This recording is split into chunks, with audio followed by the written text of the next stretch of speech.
But when my turn came to speak, and when the Prime Minister asked, बताइए हमें क्या करना चाहिए अगर हिंदुस्तान को एक मजबूत देश बनाना चाहिए और एक मतलब उभरता हुआ राज नहीं बल्कि एक ఫస్ట్ వరల్డ్ కంట్రీ అగర్ बनाना है तो क्या करना चाहिए. దిస్ వాజ్ అ క్వశ్చన్ యాస్. అంటే దేశాన్ని 75 ఏళ్ల తర్వాత స్వాతంత్రం వచ్చిన తర్వాత మనం భారతదేశం కూడా ఎదుగుతున్న దేశంగా కాదు, అభివృద్ధి చెందుతున్న దేశంగా కాదు, అభివృద్ధి చెంది అగ్రరాజ్యాల సరసన నిలబడాలి అంటే ఏం చేయాలి, మీ అభిప్రాయం చెప్పండి అని అడిగారు.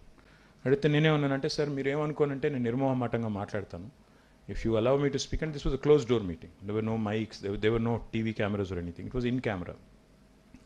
So I told him, sir, if India really has to move up and take its rightful position under the sun and become a first world country, then what we ought to do is focus on the 3 I's. He said, what are those 3 I's? I said, first I stands for innovation. Second I stands for infrastructure. Third I is inclusive growth. Innovation, infrastructure, inclusive growth. Now, what do I mean by innovation, infrastructure, inclusive growth? Today, when let's talk about innovation slightly later, but let's talk about infrastructure. When I went to the US for the first time in 97, 98 to do my master's, I was amazed at the infrastructure. Of course, US is beautiful. You've seen it in movies. But when you actually land there, you'll see a stark difference. You go from India, you go to the US, you land there, you'll see a very stark difference, and you kind of feel bad for yourself because, coming from a third world country, you lament as to where we went wrong, how things haven't moved, etc., etc. So what amazed me was the infrastructure, but what amazed me even more was the attitude. I read a very nice, saying. There's a very popular president of the US called as John F. Kennedy. He famously said, America does not have good highways because it is a rich country.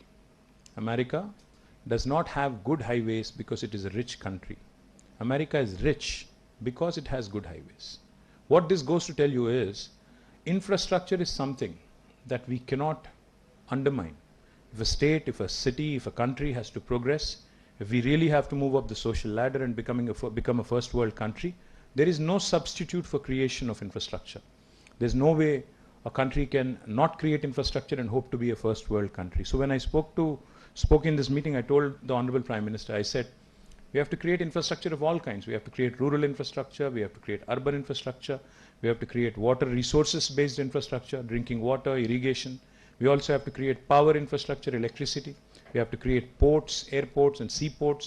So all of these things, if they have to happen at an expeditious pace, then we also have to invite a lot of capital. And we have to be bold with our economic reforms. మడిగట్టుకుని కూర్చుంటే నడవదు.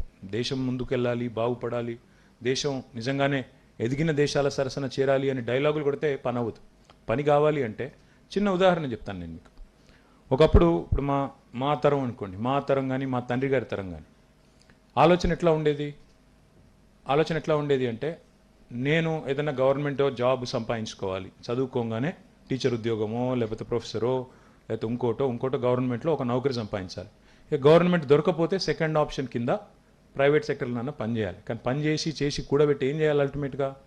ఆఖరికి నేను retire అయ్యే నాటికి వరంగల్లో ఒక ఇల్లు కట్టుకొని రిటైర్ కావాలి.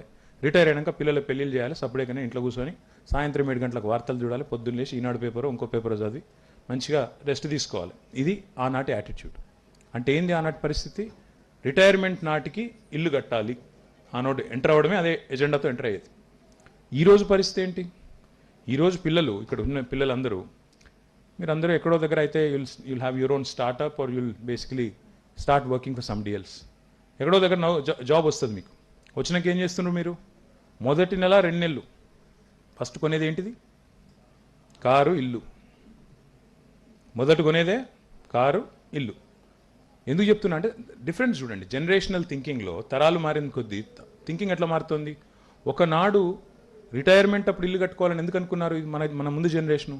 ఎందుకంటే డబ్బులు కూడబెట్టాలి, పెట్టి ఆఖరికి సరిపోయే అమౌంట్ ఉంటే అప్పుడు ఇల్లు కట్టాలి. ఇది థింకింగ్ ఆనాడు. ఈరోజు థింకింగ్ ఏంది? మొదలు ఇల్లు కొంటా అంటున్నాడు. అది కూడా అప్పటికిప్పటికి ఇల్లు ఖర్చు ఎంత అయింది? పెరిగింది.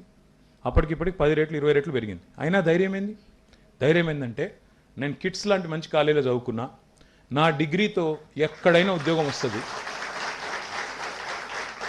ఒక ఉద్యోగం కాకపోతే ఇంకో ఉద్యోగం తీసుకోవచ్చు, ఇది కాకపోతే ఇంకోటి, ఇంకోటి కాకపోతే ఇంకోటి, నాకు డోకా లేదు, నా స్కిల్ సెట్ ఉంది, నాకు ప్రపంచంతో పోటీపడే ధైర్యం నాకుంది, కాబట్టి బరాబర్ కడతా ఈఎంఐలు ఏడబోతుంది, నాకు ఆ సత్తా ఉంది అనే కాన్ఫిడెన్స్ ఈ జనరేషన్లో ఉంది. ఈ మాట ఎందుకు చెప్తున్నా అంటే మన పిల్లల్లో మన సమాజంలో వచ్చిన ఈ మార్పు మన గవర్నమెంట్లో మాత్రం రాలే.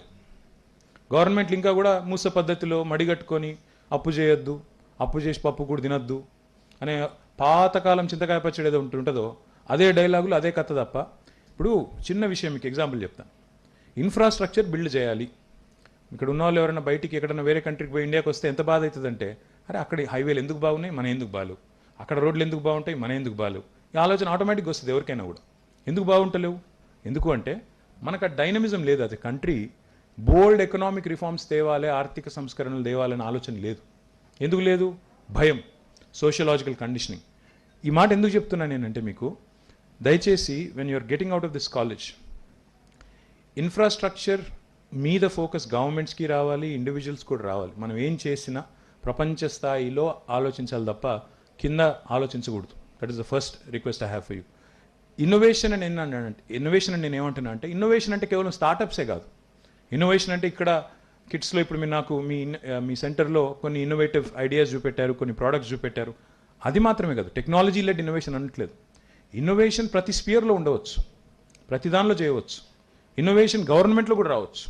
ఇప్పుడు కేసీఆర్ గారి నాయకత్వంలో, మన ముఖ్యమంత్రి గారి నాయకత్వంలో కొత్త పంచాయతీరాజ్ చట్టం వచ్చింది, కొత్త మున్సిపల్ చట్టం వచ్చింది, టీఎస్ ఐపాస్ లాంటి విప్లవాత్మకమైన చట్టం వచ్చింది, టీఎస్ బీపాస్ లాంటి చట్టం వచ్చింది.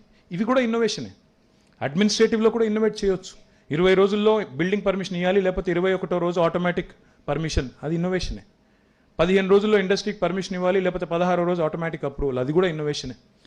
పెట్టిన మొక్కల్లో 85% పెరగాలి, లేకపోతే సర్పంచ్ ఉద్యోగం పోతుంది, అది కూడా ఇన్నోవేషనే. అంటే ఇవన్నీ కూడా ఇన్నోవేషన్ అనేది కేవలం పిల్లలకో, టెక్నాలజీకో, స్టార్టప్స్కో పరిమితమైంది కాదు. గవర్నెన్స్లో రావాలి, మన ప్రతి స్పియర్ ఆఫ్ లైఫ్లో రావాలి. వస్తేనే దేశం ముందుకు పోయే అవకాశం ఉంటుంది. మూడవది ఇన్నోవేషన్, ఇన్ఫ్రాస్ట్రక్చర్తో పాటు ఇంక్లూసివ్ గ్రోత్.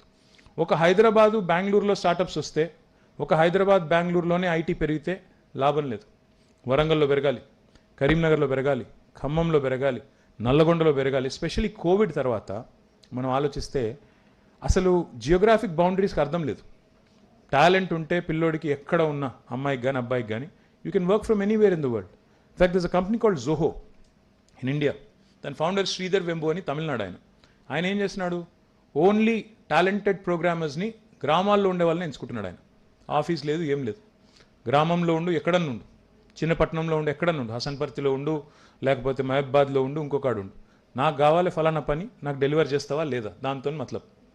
అంటే ఇట్లా redefining and innovating which brings about an inclusive growth. అంటే అమ్మాయా అబ్బాయా కాదు, రూరల్ ఇన్నోవేటరా అర్బన్ ఇన్నోవేటరా కాదు, నీది ఏ కులము ఏ మతం కాదు, అవి ఏవి కాకుండా అందరినీ కలుపుకునే ఒక సమ్మిళితమైన అభివృద్ధి జరిగిన నాడే.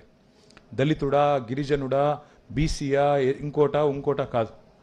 అందరికీ భగవంతుడు ఒకటే రకమైన శక్తి ఇచ్చిండు, అందరికీ భగవంతుడు ఒకటే రకమైన బుర్ర ఇచ్చిండు, ఒకటే రకమైన మనకి బాడీ ఇచ్చిండు.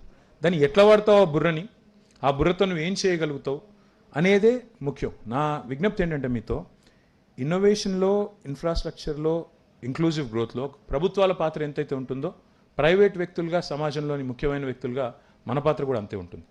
ఇక్కడ చాలామంది పిల్లలు నేను కలిసినప్పుడు అడిగినా, మీరు ఏం చేస్తారు తర్వాత, కిడ్స్ చదువు అయిపోయిన తర్వాత ఏం చేస్తారంటే, ఒక దగ్గర ఒక 8-10 మంది పిల్లల్ని వరుసగా అడిగితే ఇద్దరేమో స్టార్టప్స్ అన్నారు, ఇద్దరు నేను I'll be an entrepreneur sir, నేను చేస్తాను, ఏదైనా చేసి 10 మందికి ఉద్యోగాలు ఇస్తా అన్నారు. మిగతా పిల్లలు మాత్రం చాలామంది నేను విప్రోలో చేస్తాను, ఇన్ఫోసిస్లో చేస్తాను, ఎంబెడెడ్ సిస్టమ్స్లో నేను ఏదైనా ప్రయత్నం చేస్తాను, లేకపోతే విఎల్ఎస్ఐ ఏదైనా ఎఫర్ట్ చేస్తాను, ఆ స్పేస్లో పోతాను, ఆడ అవకాశాలు బాగున్నాయి, ఇట్లా చెప్పిండ్రు. నా రిక్వెస్ట్ మీ అందరితో కూడా ఏంటంటే, మీరు పాస్ అయ్యే నాటికి మీ వయసు, ముఖ్యంగా పిల్లలది పాస్ అయ్యే నాటికి 21-22 ఏళ్ళు ఉంటాయి. మీరు ఇంజనీరింగ్ పాస్ అయ్యేటప్పుడు 21-22 ఏళ్ళు మీకుంటే, మీ తల్లిదండ్రులకి నాకు తెలిసి 40లో ఉంటారు, లేదా 50లో ఉంటారు, ఎక్కువ 40s or 50s ఉంటారు. అప్పుడు మీరు వాళ్ళకి ఏం అవసరం ఉండరు. తక్షణమే మీరు పోయి మీ తల్లిదండ్రులకు భుజం ఆనిచ్చి వాళ్ళకి ఏదో హెల్ప్ చేసి వాళ్ళని మీరు రోజు సాధాల్సిన అవసరం అయితే లేదు. దయచేసి ఈ జనరేషన్ పిల్లలన్నా మనం బోల్డ్గా ఆలోచించాల్సిన అవసరం ఉంది. ఎందుకంటే ఇప్పుడు మనం చూస్తుంటే ఎగ్జాంపుల్ చూస్తుంటాం. సత్య నాదెల్లా మైక్రోసాఫ్ట్ ఆయన ఎవరైనా CEO, తర్వాత శాంతను నారాయణ్, ఆయన ఎవరు? అడోబీ CEO, హైదరాబాద్ ఆయన. Sundar Pichai, Google. Lakshmi Narayanan, Starbucks CEO. ఇంకా చాలా ఉన్నాయి. లీనా నాయర్ ఎవరు? లుక్ ఇట్ అప్, గూగుల్ చేయండి తర్వాత నేను పోయిన తర్వాత. పాయింట్ ఏంటంటే వీళ్ళందరి పేర్లు చెప్తున్నా, అందరం ఈయన తెలుసు ఆయన తెలుసు అంటాం. కానీ మన వాళ్ళు ఇప్పుడు మీరు చెప్పిన ఏ పేరైనా ఇండియాలో చదువుకున్నారు, అక్కడ పోయినారు, పని చేస్తున్నారు. కానీ they are CEOs of a corporation which is founded by somebody else. Google is not, Sundar is not the founder of Google. Satya is not the founder of Microsoft. Of course నేను వాళ్ళని తక్కువ చేసి మాట్లాడతలేను, వాళ్ళు చేసే చాలా గొప్ప పని. కానీ వాళ్ళు ఇన్వెంట్ చేసింది కాదు, వాళ్ళు ఫౌండర్స్ కాదు ఆ సంస్థలకి. మీరు నాకు ఒక్క పేరు చెప్పగలుగుతారా? ఫలానా ఇండియన్ వ్యక్తి ఫలానాది డిస్కవర్ చేసిండు ఆ గూగుల్ స్థాయిలో, ఫేస్బుక్ స్థాయిలో, యాపిల్ స్థాయిలో, లేదా అంత దూరం కూడా కాదు, ఇంకా కొద్దిగా చిన్న స్థాయిలో ఒక అద్భుతమైన కంపెనీ, వరల్డ్ వైడ్ రికగ్నిషన్ ఉన్న కంపెనీ మనం తయారు చేసినాము. 142 కోట్ల భారతదేశంలో ఉన్న దేశము, భారత్ భూభాగం మీద 5వ వంతున్న దేశం ఒక్కటుందా? Tata is a great company, Ratan Tata is a great man. But ఇంకా టాటా ప్రోడక్ట్ ఓ గూగుల్కి ఉన్న రికగ్నిషన్ కానీ వరల్డ్ వైడ్ దానికి ఉన్నంత గుర్తింపు కానీ లేదు వాస్తవం చెప్పాలంటే. Tata is a great company in India, world wide ఉన్నది. ఇన్ఫోసిస్ కూడా లేదు, జస్ట్ అ సర్వీసెస్ కంపెనీ. నేను వాళ్ళని చిన్నగా చేస్తలేను, వాళ్ళు సాధించింది కూడా గొప్పదే. Even what they achieved is big. కానీ వరల్డ్ క్లాస్ డిస్రప్షన్ ఇండియాకి రాలే. ఇంకొక పని చేయండి, ఇంటికి పోతారు కదా ఇప్పుడు మీరు, ఇంటికి పోయినాక మీ ఇంట్లో డ్రాయింగ్ రూమ్లో, మీ ఇంట్లో పోర్టిక్ కింద, మీ ఇంట్లో హాల్లో ఏమేం ప్రోడక్ట్స్ ఉన్నాయో ఒక్కసారి తిరిగి చూడండి, లేదా ఇప్పుడు ఇక్కడనే చూడండి ఏం ప్రోడక్ట్స్ ఉన్నాయో. ఆ కెమెరా ఏం మేకే? అది సోనీ. ఆ కెమెరా ఏంటిదే? అది కూడా సోనేనా? ఇక చూడండి ఒక్కసారి మొత్తం మీ ఇంటికి పోయినాక చూడండి. సోనీ ఉంటుంది, LG ఉంటుంది, ఆడ హ్యుండై కార్ ఉంటుంది, కియా ఉంటుంది, శాంసంగ్ ఉంటుంది, తర్వాత ఇంకేముంటాయి, కెనాన్ ఉంటుంది. ఇందులో ఏ ఒక్కటని ఇండియన్ ప్రోడక్ట్ ఉందా? మీకు ఇన్నోవేషన్ అంటే ఏంటంటే, జపాన్ అనే ఒక దేశం ఉంది, అది యాపిల్ ఉంది మా వినోదన్న చేతిలో. జపాన్ అని ఒక చిన్న దేశం ఉంది. జపాన్ దేశంలో 15% మాత్రమే భూభాగం నివాసయోగ్యమైన భూభాగం. మిగతా 80% అంతా గుట్టలు, కొండలు, నదులు, వంకలు, వాగులు, డొంకలు, అందులో ఎవరు ఉండలేరు. జపాన్ ఒకటే ఒక దేశం ప్రపంచంలో భూమి మీద అటం బాంబు దాడికి గురైన ఒకే ఒక దేశం జపాన్. హిరోషిమా, నాగసాకి మీద సెకండ్ వరల్డ్ వార్లో బాంబు పడింది, మీకు తెలుసు. అక్కడ చాలామంది చచ్చిపోయారు, అదంతా మీకు తెలుసు. జపాన్లో ప్రకృతి యోగ్యంగా ప్రకృతి వనరులు లేవు. అక్కడ ప్రకృతి ఇచ్చిన వనరులు లేవు. తాగుదామంటే నీళ్ళు కూడా చక్కగా లేవు. వాళ్ళకు పంటలు పండించుకునేందుకు జాగలేదు. మళ్ళీ ఎప్పటికప్పుడు సునామీలు వస్తాయి, భూకంపాలు వస్తాయి. కానీ జపాన్ ఈరోజు ప్రపంచంలోనే 3వ అతిపెద్ద ఆర్థిక శక్తి, third most powerful country in the world economy చూసుకుంటే. ఫస్ట్ యునైటెడ్ స్టేట్స్, రెండవది చైనా, మూడవది జపాన్. జపాన్ పాపులేషన్ ఎంత ఎరికేనా?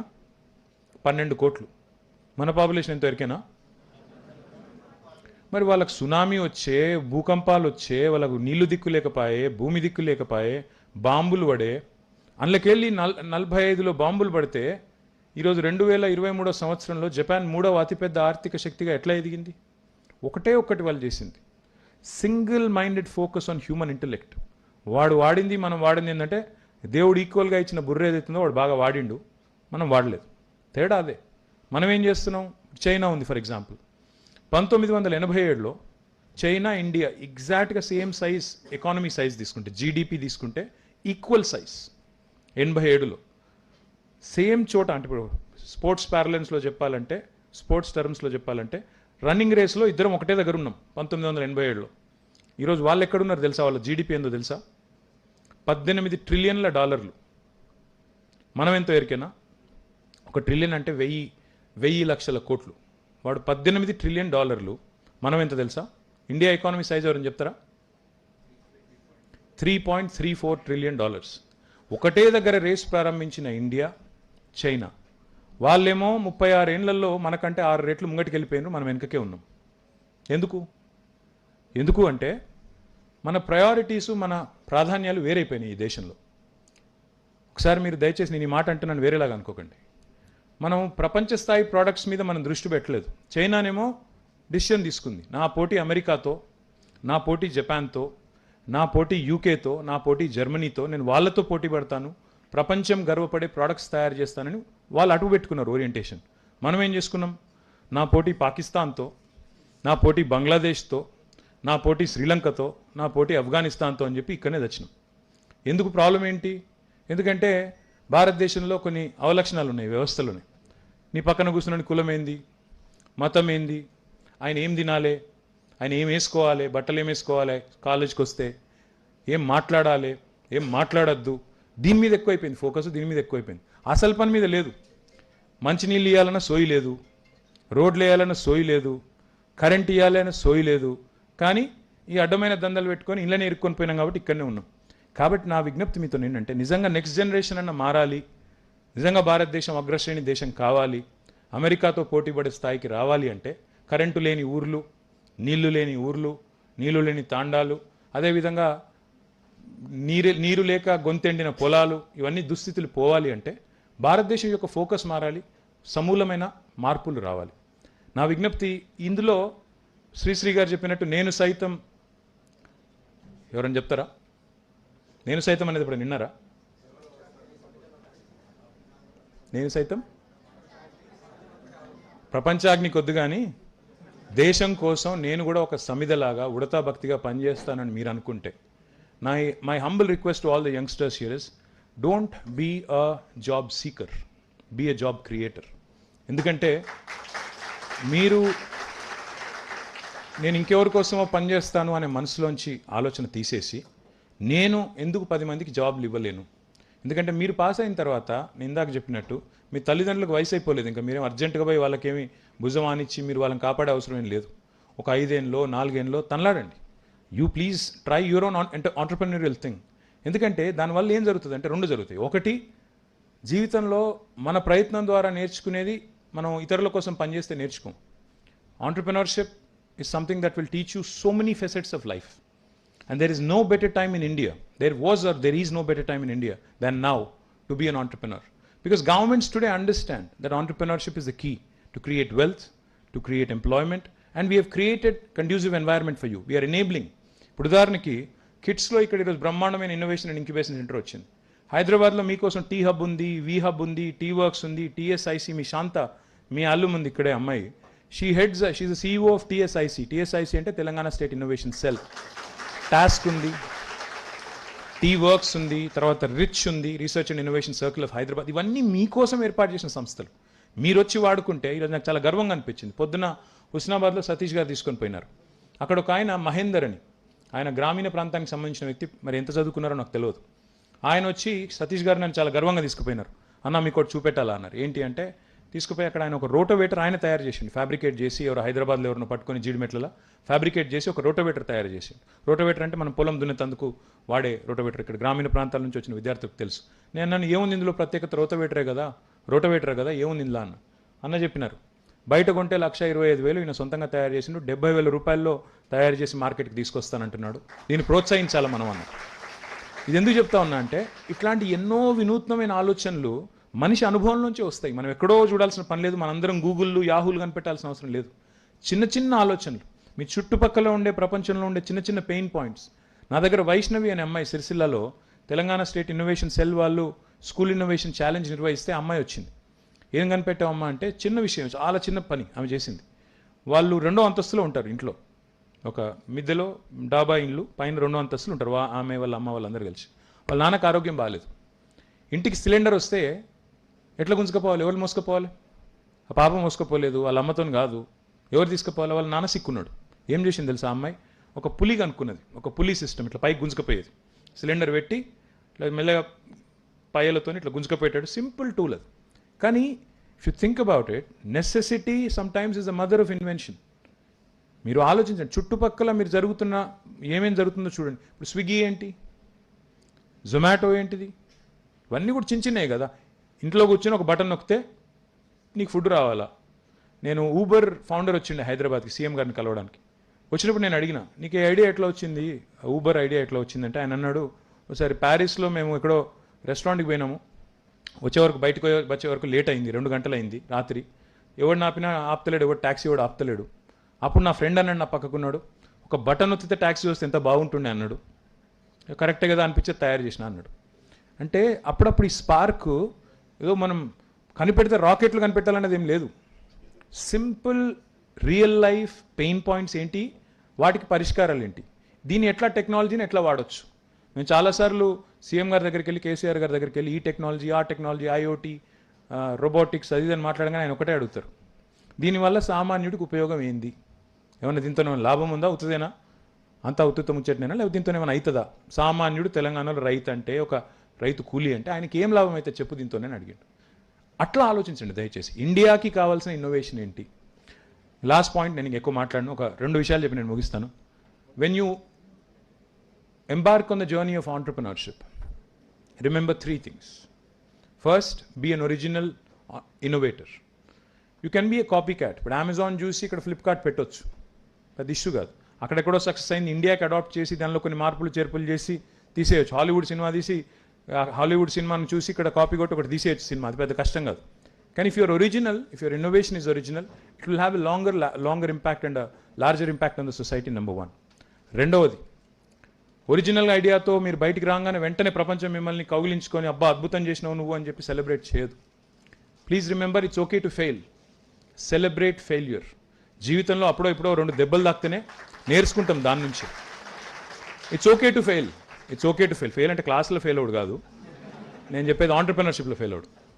It's okay to fail, celebrate failure. The third and most important thing, success is always around the corner. మనం చాలాసార్లు ఏంటంటే we want to throw in the towel, ఇక నాతో కాదు బంద్ చేద్దాం అనుకుంటాం, కానీ కరెక్ట్గా ఆ మూల మలుపు మీద ఉంటుంది success. It's waiting for you. So remember this and stay focused. Don't give up, don't throw in the towel. KCR గారు కూడా అట్లే అనుకుని బంద్ చేస్తే ఆయన మధ్యలోనే పార్టీ కింద పడ్డప్పుడు దెబ్బ తగిలినప్పుడు తెలంగాణ రాకపోతున్నాయి ఇవాళ. కాబట్టి dream big, be original, celebrate failure, don't give up.